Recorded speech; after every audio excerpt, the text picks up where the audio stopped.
Geometry part 25 है। प्रश्नावली 6.3। निम्न आकृति में, ये आकृति हम यहाँ बनाए हैं। AB बराबर AC, इतना ही से क्लियर होता है। त्रिभुज ABC में AB बराबर AC है तो कौन सा त्रिभुज हुआ? दो भुजा बराबर है, समद्विबाहु त्रिभुज हुआ। तो AB बराबर AC वाले एक समद्विबाहु त्रिभुज ABC की बढ़ाई गई भुजा CB भुजा को पीछे की ओर बढ़ाई गई है, जिस पर एक बिंदु E स्थित है। यदि AD लंब BC और EF लंब AC है तो सिद्ध कीजिए कि त्रिभुज ABD समरूप होगा ECF। चलो हिसाब को ठीक से समझो। दिया हुआ है कोई त्रिभुज है ABC, जिसमें AB बराबर AC है, ठीक है। AD लंब है BC पर और EF लंब है AC पर। तो साबित क्या करना है? साबित करना है त्रिभुज ABD, ये बिंदु ये रंगीन चित्र त्रिभुज ABD समरूप होगा ECF के।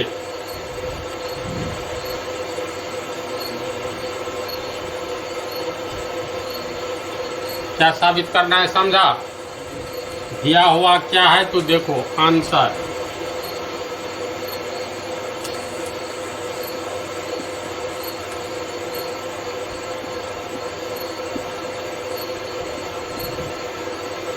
दिया है कि त्रिभुज ABC में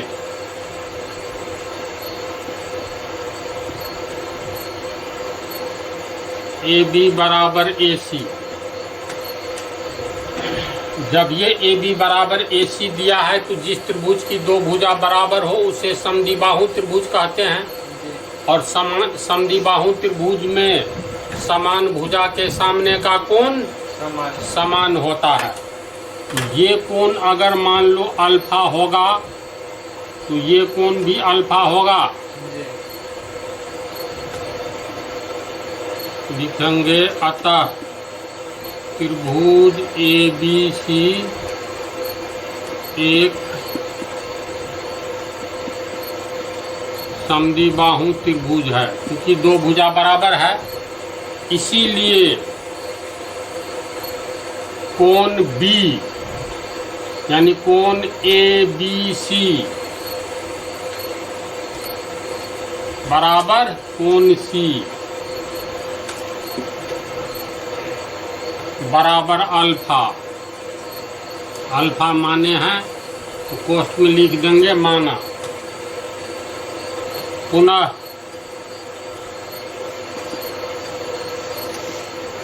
AD लंब BC पर है, AD लंब है BC पर, AD लंब है BC पर। इसको इसे पढ़ेंगे।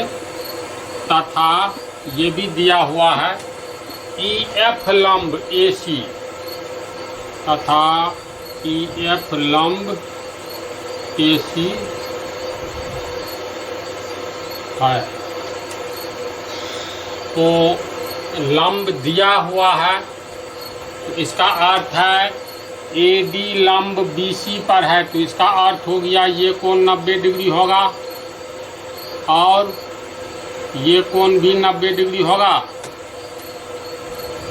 फिर दिया है EF लंब AC पर, तो EF लंब है AC पर, इसका अर्थ हो गया ये कोण भी 90 डिग्री और ये कोण भी 90 डिग्री होगा। चित्र को समझो, चित्र से ही साबित हो रहा है। तो AD लंब BC तथा EF लंब AC। AD लंब BC पर है तो ये कोण हो गया कोण ADB। इसीलिए कोण ADB बराबर कोण ADC। ADC दोनों है 90 डिग्री, ये 90 होगा तो ये भी 90। इसी तरह EF लंब है AC पर, तो इस कोण को कैसे लिखेंगे? कोण CFE तथा कोण CFE यानी ये कोण 90 बराबर ये कोण यानी कोण EFA बराबर 90 डिग्री। ये चित्र से स्पष्ट है, इतनी बात दी हुई है। जब ये लंब रहे तो इसका अर्थ ही समझ जाना 90 डिग्री का कोण है। तो अब साबित करना है। एरोप्लेन मोड में कहाँ मिल जाएगा?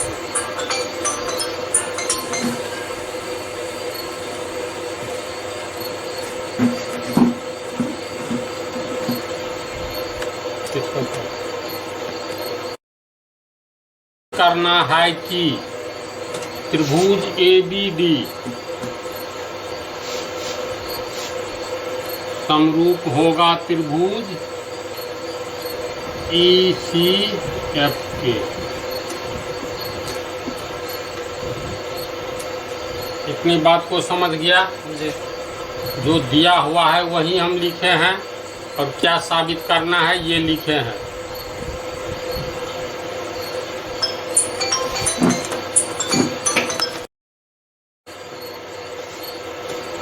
ध्यान से देखो, त्रिभुज ADB का एक कोण 90 डिग्री है, समकोण त्रिभुज हो गया। दूसरा कोण अल्फा है, तो किसी भी समकोण त्रिभुज में दो न्यून कोणों का योग 190 डिग्री। 90 डिग्री सिर्फ 90 डिग्री। तो ये कोण अल्फा है, तो ये कोण 90 डिग्री माइनस अल्फा होगा। जी। इसके बाद इस त्रिभुज में देखो, त्रिभुज EFC में ये कोण अल्फा है, ये कोण 90 है, तो इसका मतलब ये कोण 90 डिग्री माइनस अल्फा होगा। ये सब तो बेस में बहुत अच्छी तरह बतला दिए हैं, समझा इसको? जी सर। अब सिद्ध करना है त्रिभुज ABD समरूप होगा त्रिभुज ECF। अब त्रिभुज ABD एवं त्रिभुज ECF में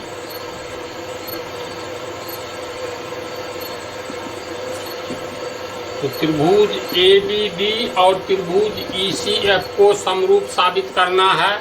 तो दोनों में मिलाओ क्या क्या बराबर है। तो त्रिभुज ABD में ABD एक कोण लो पहले B, कोई भी ले सकते हैं।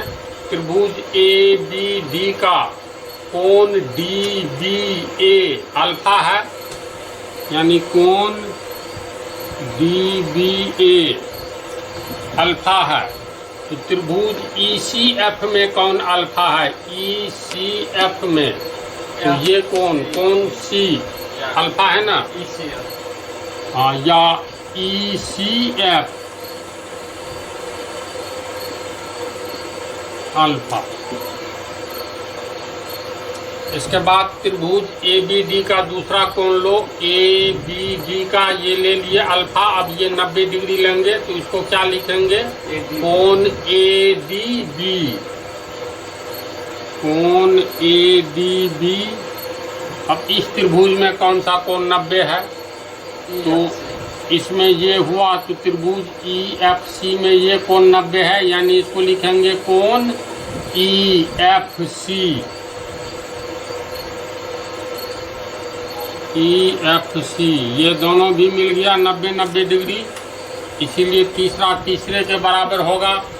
तो तीसरा कोण अल्फा 90 ले लिए, तो अब ये कोण और ये त्रिभुज ABD में ये कोण को लिखेंगे कोण बी ए बी, कोण B A B 90 degree minus alpha है, तो त्रिभुज ई सी एफ में ये कोण देखो 90 डिग्री माइनस अल्फा है, इसको क्या लिखेंगे सी ई एफ, सी ई एफ बराबर 90 डिग्री माइनस अल्फा।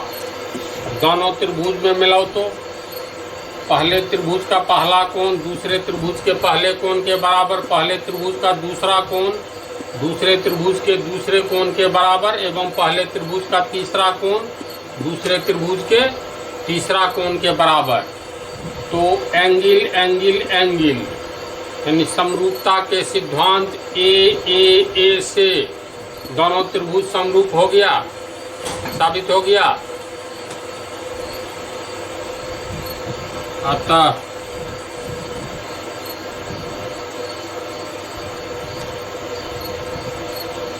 समरूपता के सिद्धांत ए से त्रिभुज ABD समरूप त्रिभुज ECF होगा।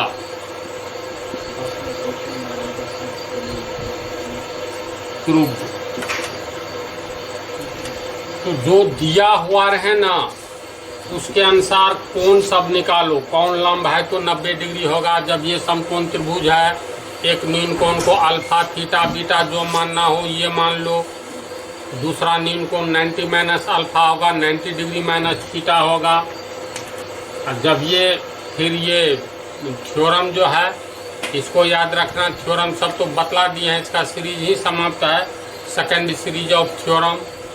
तो इस थ्योरम के आधार पर समरूपता के सिद्धांत ए ये सब पढ़ाया हुआ है थ्योरम।